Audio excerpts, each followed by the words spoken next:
Hello friends, welcome to affair study. Afghanistan में ISIS के हमलों के बीच तालिबान का जुल्म भी थम नहीं रहा है। तालिबान यहाँ हजारों लोगों को न केवल उनके घरों बल्कि अफगानिस्तान से ही जबरन बाहर निकाल रहा है। इस बात की जानकारी मानवाधिकारों की निगरानी करने वाले ह्यूमन राइट्स वॉच ने दी है। उसने कहा है कि तालिबान प्रमुख तौर पर शिया समुदाय के लोगों को निशाना बना रहा है। इसके साथ ही पिछली अफगान सरकार से जुड़े लोगों को भी घर छोड़कर जाने के लिए मजबूर किया जा रहा है।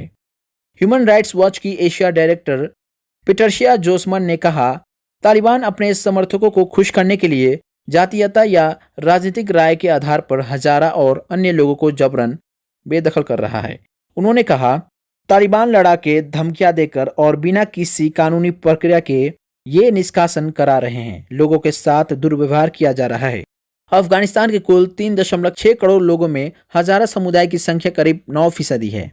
उन्हें अक्सर निशाना बनाया जाता है क्योंकि वो इस सुन्नी बहुल देश में शिया मुसलमान है। ह्यूमन राइट्स वॉच के अनुसार तालिबान लोगों की जमीन और घरों पर कब्जा करके उन्हें अपने समर्थकों में बांट रहा है। बीते हफ्ते उसने आत्मघाती हमलावरों की तारीफ की थी जिन्होंने अमेरिका और अफगान सैनिकों पर हमले किए थे। तालिबान ने कहा था कि इन हमलावरों के परिवारों को जमीन और पैसे दिया जाएगा। वहीं देश के 5 प्रांत ऐसे हैं जहां से लोगों को जबरन बाहर निकाला जा रहा है।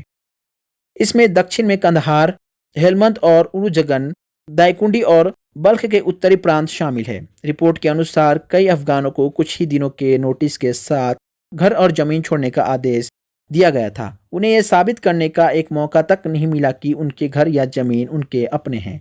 रिपोर्ट में कहा गया है कि उनमें से कुछ को कथित तौर पर कहा गया था कि अगर उन्होंने घर छोड़ने के आदेशों का पालन नहीं किया तो फिर उनके साथ जो कुछ होगा उसकी वह शिकायत नहीं कर सकेंगे। तालिबान ने 15 अगस्त को इस देश पर कब्जा किया था। अमेरिका संग हुई डील में उसने समावेशी सरकार बनाने का वादा किया था, लेकिन उसने इसका भी पालन नहीं किया। साथ ही महिलाओं और लड़कियों से उनके सारे अधिकार छीन लिए गए हैं।